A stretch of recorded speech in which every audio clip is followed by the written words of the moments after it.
Let's forget what you think you know about history for a moment. This isn't really about dates or big world events. It's about a feeling, a really profound truth about life that was discovered in one of the darkest places imaginable. What we're doing here is taking a journey into the architecture of your own inner freedom. Just sit with that question for a second. We're not talking about some grand plan or changing the whole world around you, just a single, quiet decision, one you make in the privacy of your own mind. What if that one tiny shift could literally change everything?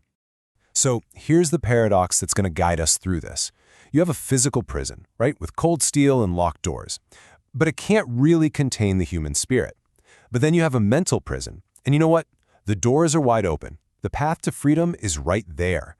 And yet, so many of us stay inside. Why is that? Why do we stay? To really understand this choice, we have to look at the life of a man who faced, well, the ultimate test, a test that went on for 27 years. 27 years. Just let that number sink in for a minute.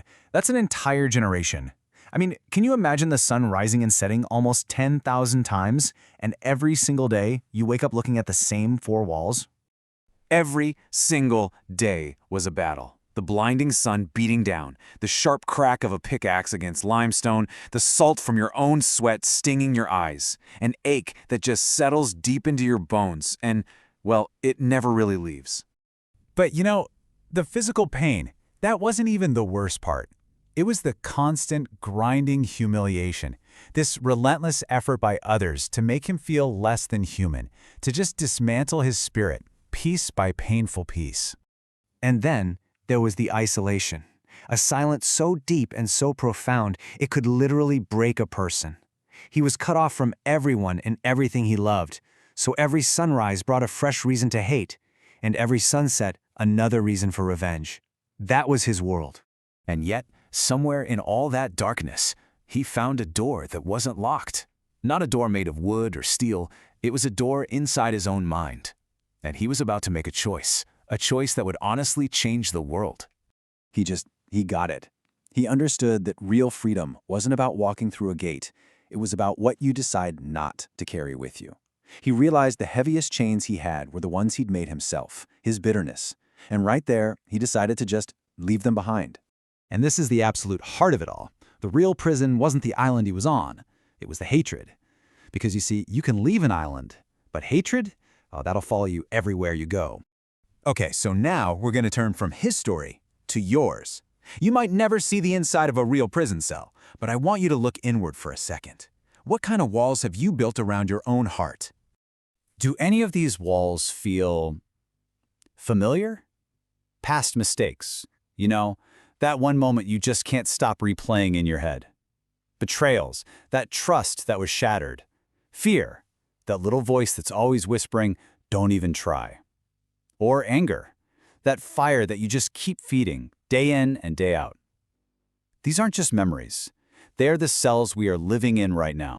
See, Mandela understood the enemy's final trap. He knew that if he became this creature of hatred just like them, then they would have won. They would have captured his soul for good. True victory wasn't about getting revenge. It was about refusing to become them. It was about rising above it all. And this, right here, this leads us to the key. The one truth that can change your life. The one that unlocks every single one of those inner doors. You know, we get this so wrong.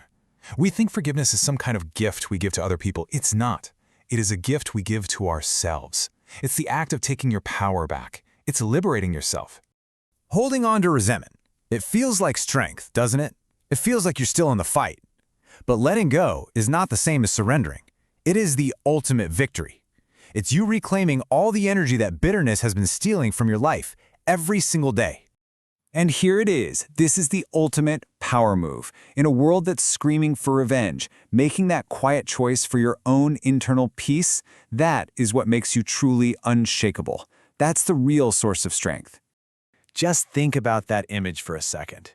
You're the one drinking poison, day after day, hoping that somehow someone else is going to suffer from it. But they just go on with their lives. The only one who's actually being poisoned is you. So I'm going to ask you, and I really want you to be honest with yourself. Who are you actually poisoning? Who is really carrying all the weight of that anger? Is it them? Or is it you? And now, here's the final question. Just imagine all the energy you would get back, all the new possibilities that would open up. What version of yourself is waiting for you on the other side of that unlocked door? Who could you become if you chose right now, in this moment, to let go?